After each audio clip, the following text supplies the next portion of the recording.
This is the second part of my horror movie top 50. Going to be running down numbers 40 to 31 now. Well, let's get cracking with it straight away. Number 40. Bit of glare there, sorry about that. There you go. Chinese Ghost Story. This was superb. It's probably my favourite of like the sort of the Chinese like martial arts horror sort of romance sort of hybrids. Some really great scenes in this. Filled with like loads of Chinese mysticism in it and things, and I just love the atmosphere of it. It's a great story as well, really good story. So it does mix a few genres together. I think it is essentially a horror film, but I do love this. My favourite of the Chinese ones. Mr. Vampire is really good as well, and Close Encounters of the Spooky Kind. But I think this one just edges it, so I've put this as number 40. Right, number 39 next, and this was actually one of the first horror films I think I ever saw, one of the first few. And there you go, Company of Wolves. Brilliant film, more like a dark fantasy. It's like a horror version of Little Red Riding Hood, really. But just love this movie so much. I think a few years ago this would have been higher. I think when I first started getting into horror, I think this would probably been in my top 10. But yeah, this version is the Hen's Tooth video release. It's not that brilliant a release, really. It's quite a grainy sort of copy. I do need to upgrade it to Blu-ray. And this is one of the few films that I probably would upgrade to Blu-ray as well. But I do love this movie. Great movie. Company Wolves 39. Number 38 now, which is quite a modernish film. I've not got that many modern films in here. But this film just blew me away when I watched it. And French film there, Martyrs. One of them films that I didn't really know what to expect. I saw clips of it. It doesn't really explain much. I'm not going to tell you too much about it in case people haven't watched it. But it's a really sort of really intense film. Very disturbing in parts as well. Incredibly violent. But I think it's probably my favourite of all the French horrors that were released. And I did enjoy like Switchblade Romance, and Livid was good as well. But I think this is probably my favourite of all the French horror. And great film. Quite a brutal movie, but just love it so much. Great film. Next one now, number 37. I'll probably class it as a slasher film. Italian. It's an Italian movie, and just love it. It's such a stylish movie. Stage Fright. Superb film. Michel Salvi's film. It's like a killer. These people, like a dance troupe or something, they're practicing a theatre production, and they lock themselves in this theatre to sort of, get ready for the performance and that. There's this mad person around, dons like a L mask, goes around picking them all off one at a time. Some really great, great sort of gore scenes in this, and I just think it's such a stylishly done slasher. Very underrated as well. I do. This is one of my favourites of the slasher films. This. I suppose it's a bit slasher and a bit giallo as well, but I think I'll consider it more of a slasher movie. But I do love it. It's such a stylish film. Wonderful atmosphere as well. Stage Fright there, number 37. Number 36 coming now, which is a sort of personal favourite of mine from when I was younger. I had to put it in. Great anthology. The Monster Club. Fantastic stars in it as well. I've got Donald Pleasance, Vincent Price, John Carradine.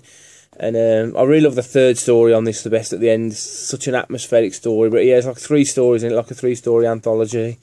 And brilliantly performed, wonderful atmosphere in it. And, just one of my personal favourite anthology movies. Had to put this one in. That's number 36, The Monster Club. Number 35. Lucio Fulci's best film, I think, in my opinion. The Beyond. Actually, this is quite a good release. This one as well. It's the uncut version from Vipco. I think it's one of Vipco's best releases. Still not the ultimate edition, but another one that I would probably consider upgrading. The Arrow Blu-ray looks really nice of this one. But yeah, but definitely Fulci's best film. Some like astonishing gore in it for the time. I think it was like 1980 or something, was it? And the bit where the zombie girl's head gets blown to bits, that is unbelievable sort of sort of makeup effects and that in that. And like I say, Fulci's best film to me, so The Beyond, that's number 35. Number 34, The Howling. Joe Dante's The Howling. I think one of the best sort of werewolf films made. One of them, I have got a few other favourite werewolves, but this one's just superb. None of the Howlings have really managed to live up to this one. I had a bit of a soft spot for Howling 5, But you know, Howling 2 wasn't that great, and didn't really like 3 and 4 at all. But this one's wonderful, superb film. Great sort of werewolf effects in it as well for the time, and you know, good transformation sequences as well, which is always like good in a werewolf movie. So there goes The Howling. The Howling there's my number 34. Number 33 now, a classic Universal film, The Wolfman. You know, everyone knows about this film. Wonderful, wonderful Universal films. One of the best Universal movies, I think. There's one more that I think just beats it, but this is the one that I could watch over and over again. Brilliant performances as well in this movie. But there you go, the original Wolfman, number 33. Number 32, which I think is the best Universal film. This is on a twin pack here, but this one here, The Bride of Frankenstein. I did think this one, to me, this one did sort of excelled the original. I do love the original as well, but I think The Bride of Frankenstein just edged it for me. I just love that one. It's my favourite Universal movie. If I could, I would have put 7 or 8 Universal films in my top 50, but I'm trying to get a bit of more of a diverse range of different types of film, which is probably why I won't have many Hammer films. I think I'm trying to get them, you know, the Hammer films as a whole, rather than one individual film. Same with the Universal movies. The Universal movies as a whole is really at number 32, 33, but the one if I had to pick one, it'd be The Bride of Frankenstein. So there you go, that's number 32, Bride of Frankenstein.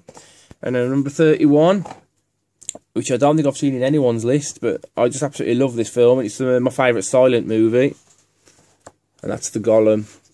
There's something about it, as I watched this movie, I'd never seen it before when I first bought it, and I was sort of getting into my silent films. I do really love Nosferatu and that, and this is like I just saw it really cheap, thought I picked it up, and I was amazed by it. For the age of the film, I don't know if it's got the year on the back anywhere, so look on the back, but I'm not sure about the year, it doesn't actually say it on there. I think it was 1920, but yeah, brilliant atmosphere.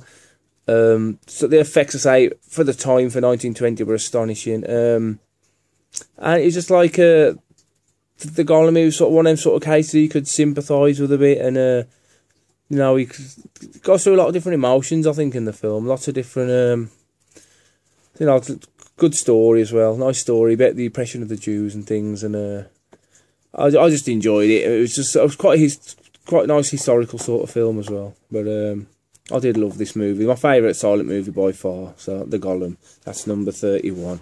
So a quick recap now of number 40 to number 31. Number 40, A Chinese Ghost Story. Number 39, Company of Wolves. Number 38, Martyrs. Number 37, Stage Fright. Number 36, The Monster Club. Number 35, The Beyond. Number 34, The Howling. Number 33, The Wolfman. Number 32, The Bride of Frankenstein. And number 31, The Golem. That concludes this part, the second part of my top 50. Maybe a few surprises in there for a few people. And I've been really enjoying this series so far.